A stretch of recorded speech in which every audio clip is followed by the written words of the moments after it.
Hi everyone, welcome back to my channel. This is going to be a look at the Strolee double stroller. It's going to be a full review video and I'm going to be talking all about the stroller. They were kind enough to send me this, but all opinions are my own and I'll be very honest in this review. Sorry, I recorded this when there was a lot of wind, so I'm going to have a voiceover and it's not going to line up with my mouth. So here's a look at the different wheels and then let's look at how the stroller collapses and unfolds. So in order to close it, you just have to make sure that the brake is on and then you pull up on these levers. So I'll show them to you in a little bit more detail. If I move the canopy out of the way, it's a little bit easier to see it. So you pull up on these levers and you have to do both sides. So you definitely need two hands to collapse this. So it pushes down really easily, and I could do it with one hand technically, but I do find it's easier to do with two just because it is a wide stroller. I love that it folds into thirds, and I love that it collapses with the seat inside so that the seat stays nice and clean. I'm collapsing it right now without the lap bar, which I never use, and because I don't use the lap bar, I find it's actually easier to grab the stroller from the bottom, and it will actually stay upright on its own, which is great. The reason that I do that rather than grabbing from that top bar where the parent holds on is because that's how you unfold the stroller. So here it is staying and then showing you how it unfolds. You basically just grab that bar and pull it right up. There's no latch holding it down. I love that the handlebar also doesn't touch the ground when you do it that way. So in order to unfold, you just lift up on the handlebar. There is no latch or anything holding it together. You can see right here that it doesn't necessarily always click right into place. I do find that it's a lot harder to get it to kind of stay securely and quickly with one hand. So with two hands, it's much faster, but you can hear the click. So you definitely know when it is in place and ready to put a child in. All right, so now let's take a look at the canopy. So the canopy is actually pretty good just as it is, but then it also has this extra zipper container, which lets you bring it down even further. So it's a really quite nice sized canopy, and I do find that it's really easy to use. It has this peekaboo window, but it doesn't stay open. There's no like magnet to keep it open, but it is a nice sized mesh peekaboo window. So now let's look at the recline. So there is a button with two straps in the back and you just push the button and pull that down the straps in order to recline, and then you just push that button back up while pulling the straps in order to bring it back up. So this is as far as it reclines. It is definitely not newborn safe, but it is a good recline for napping, and you can adjust the recline anywhere along the spectrum that you'd like. It doesn't have notches or anything like that. I think most people generally like it fully reclined or all the way up, but you can do that. And then you can also take off this back panel and it's fully open so you can get a ton of ventilation that way. So now let's take a look at some of the features of the stroller in closer detail.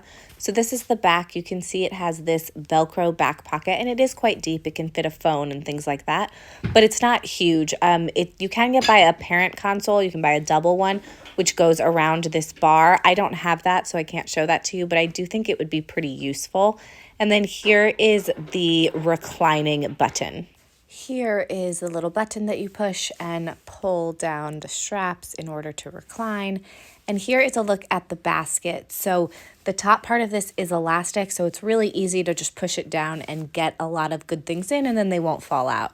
It does have the bar in the middle, so you can't necessarily put something really big in, but it's a full open basket underneath. And then you can also put things in from the front. So it really is a nice sized basket. And then the sides of the stroller that the wheels are on are curved because the wheels are more narrow in the back than they are in the front. Here's a quick look at the peekaboo window and then the little thing you pull up in order to recline. And then here is the front of the stroller. So you can see this side is reclined. It is a pretty nice recline, and then you can see the padding on the seat cushion. I don't know if it's just perception, but this padding seems quite a bit thicker than the single travel stroller, and my kids both found it really comfortable. In terms of the rethread harness, I found that this was pretty easy to use. You just kind of set it up the one time, and then as they grow you can move it, but it's got like different levels, and you just pull the straps out, adjust them, and then they are good to go. So my tall child just has them all the way out, and then my younger child has it in the middle section. I think that the bottom section would really only work well for like kids that are really young, like under a year old, because my 15-month is like getting close even in the middle section. So yeah, and then in terms of the buckle, I find the buckle really interesting because the magnet is really nice and it works really well, but I don't find it works as well when you have like a puffy coat on. It's not something that I can do one-handed. I really need two hands in order to do it if the kid is wiggling at all or if they're in some kind of puffy coat. So it's much better than the old system was, but it's not like the most intuitive, and you kind of have to use two hands because you need to do both sides and then pull the magnet up. So here it is. When it goes well, it's really quick and easy. And then I do want to point out that the seat depth feels narrow to me. It's probably not actually that much more shallow, I should say, than others, but for some reason it feels that way. So the leg rest can be used in multiple positions, but I find that a taller kid really will have to have it down and use that bottom footrest. My 4-year-old certainly has to, and she doesn't in a lot of other strollers. So there's something about the way that the seat is reclined or how narrow the depth of the seat is that causes that to be necessary. So now let's take a look at this bumper bar, lap bar, whatever you want to call it. I like that it's one piece for both sides, that you can easily take it on and off. It just has this little knob to take it off, and then it just clicks right in. And so it's also really easy to take out one kid, but it does sit up really high. So I just have never really used these. I don't find them particularly helpful. And again, I have kids that like to climb in and out themselves. So it's not something that I tend to use. And you'll see how much bigger it is when the strollers actually collapse using it. But if you use these, I think this is a pretty easy one to use. So you can easily collapse it with the lap bar on, which is great. And then I actually forgot to pull up the recline and it still collapsed. So that was really good. And then you can see how far the lap belt sticks up. It's really quite a bit higher. The whole stroller is quite a bit larger with that lap belt on there. But it does make a really nice, easy handle to carry it. I find it's actually harder to hold it upright and to make it stay standing this way. The way that I do it without the lap bar and putting it upside down is so much easier to me. I've now removed the lap bar and I want to show you how the travel backpack works. To me, if you are going to be getting on an airline or doing any kind of travel like that, I absolutely suggest having these. Not only are they more protective because you're not going to get things stuck inside the stroller, they're not going to grab a piece of it and pull it. That's when I think a lot of the damage to strollers happen. But also the backpack makes it a lot easier to carry. So it's in this small little bag, easy to take with you and unzip. And then I'm just showing how it fits in, but it fits in really easily and it makes a big difference to me. I really think this is a great stroller for traveling. I'm planning on using it for an international trip later this year.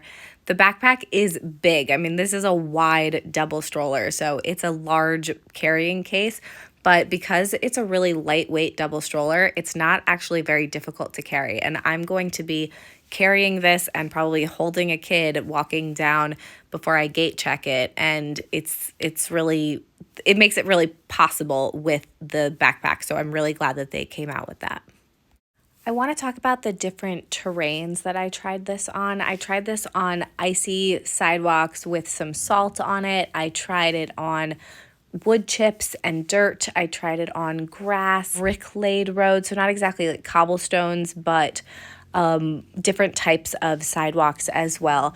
And what I will say about it is that I find that this stroller works really well on like city streets, on even like brick sidewalks, but it doesn't work that well on uneven grounds. So I live in a neighborhood that is a lot of old historic houses, a lot of really uneven sidewalks, and I find that this one is tough. The wheels are very large for a travel stroller. It's double the size of my Bugaboo Butterfly. It's even another inch, I think, in both the front and the back larger than my Strolee travel stroller, but they are quite a bit smaller than my Valco double stroller, which is my everyday double stroller. Now that stroller does not collapse nearly as small. It's quite a bit heavier, and I don't know that I would choose it for travel. So if you are somebody who's planning on using the Strolee as a city stroller, as someone who's going to use it traveling, then I think it can be really great for that. In and out of the car, it collapses so small. It's really wonderful in that regard. But if you're somebody who's going to be walking around uneven sidewalks or taking it off-roading, then I don't think that this is going to be the one for you. Thank you all so much for watching. If you have any questions that I didn't address, please leave them in the comments down below and I will be sure to get back to you. Hope you have a wonderful day and I will see you in a future video. Thanks again to Strolee for sending me. I think that this can be a really great option, especially for the price.